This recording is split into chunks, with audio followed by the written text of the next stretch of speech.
Which story shall it be tonight? The Big Bad Bear?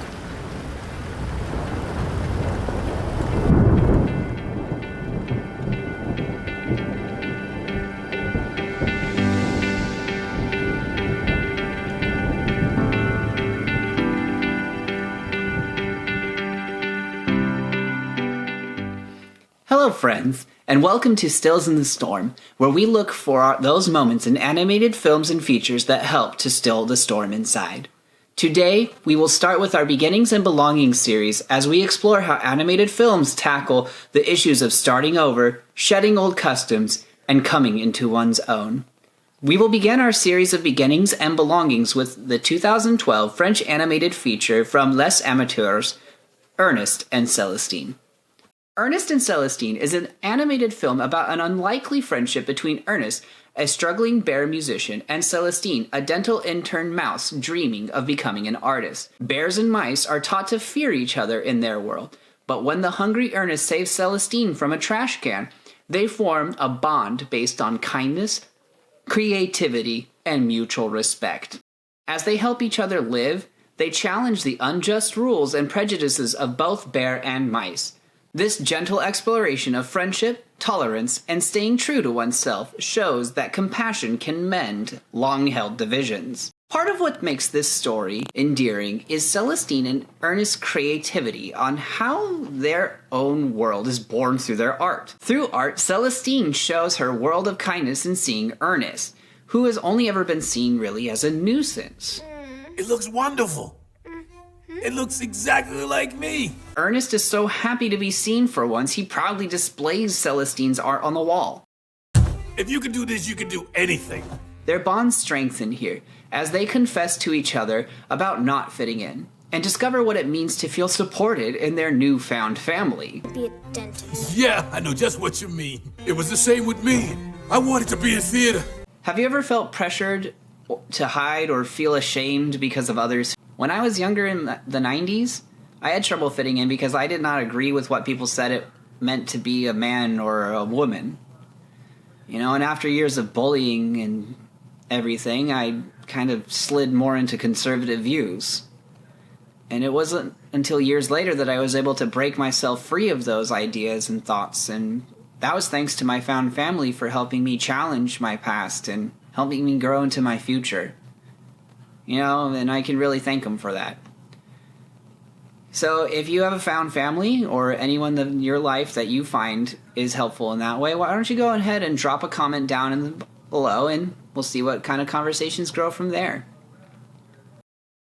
What this Academy-nominated feature does well is it captures a non-violent rebellion, as Celestine and Ernest are not violent, even if they do cause a little bit of property damage along the way. Celestine shows compassion through her actions and her art, giving life to the depressed Ernest.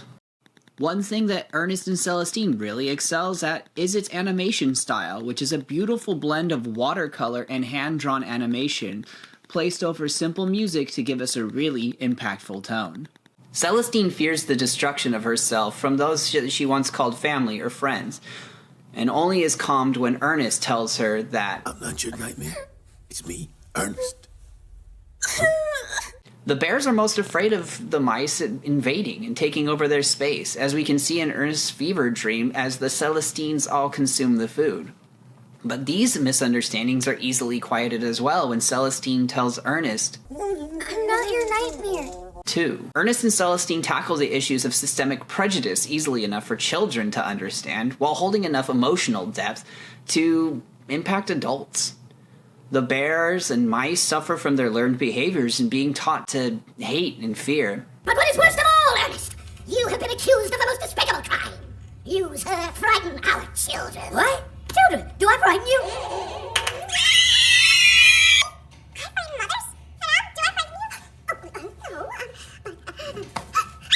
Being taught that bears kill. Is that what you want, Ernest, for my heart to explode? Of course not, Celestine. But it's just that a mouse and a bear, it seems so...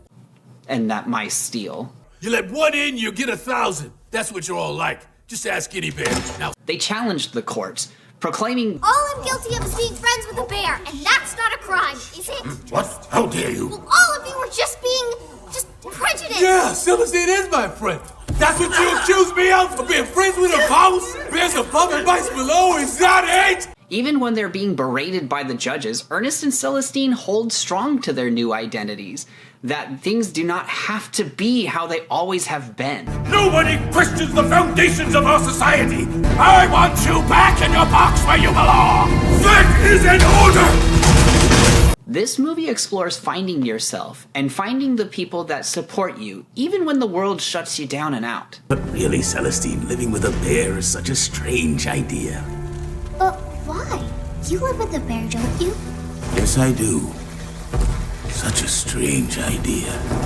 The bear judge himself still questioning Celestine's decision to live with Ernest even while he's burning from the flames that she just saved him from.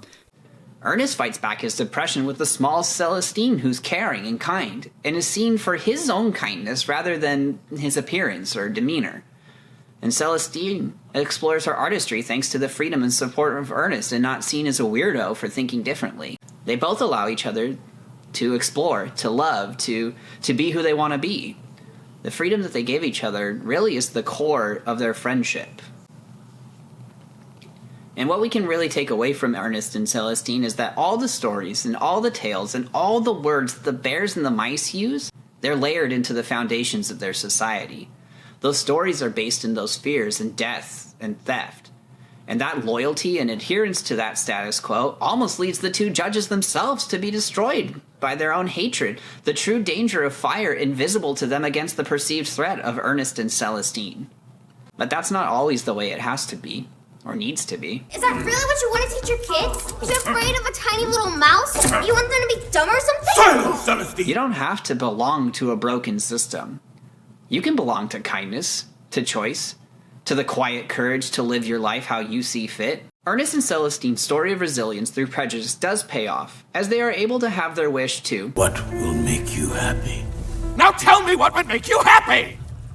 Finding Celestine. And staying with her forever. To find Ernest and to stay with him forever. Has there been a friendship that really changed the course of your life and allowed you your own beginning or belonging? Was there a time where rules felt unfair to you or others? Was there a time where you found strength and kindness? Alright, that's all for today with Ernest and Celestine, so tune in next time where we continue our exploration of beginnings and belongings as we find those moments in Studio Lagoon's 2020 feature, Wolfwalkers, and see if we can find some stills that'll help calm that storm. Don't forget to comment, like, hype, and subscribe for more discoveries in your favorite animated features. And goodbye, friends. Keep safe in your own storms. Those clouds will clear eventually, and the sunshine, it will be worth the wait. And until then, have a good day.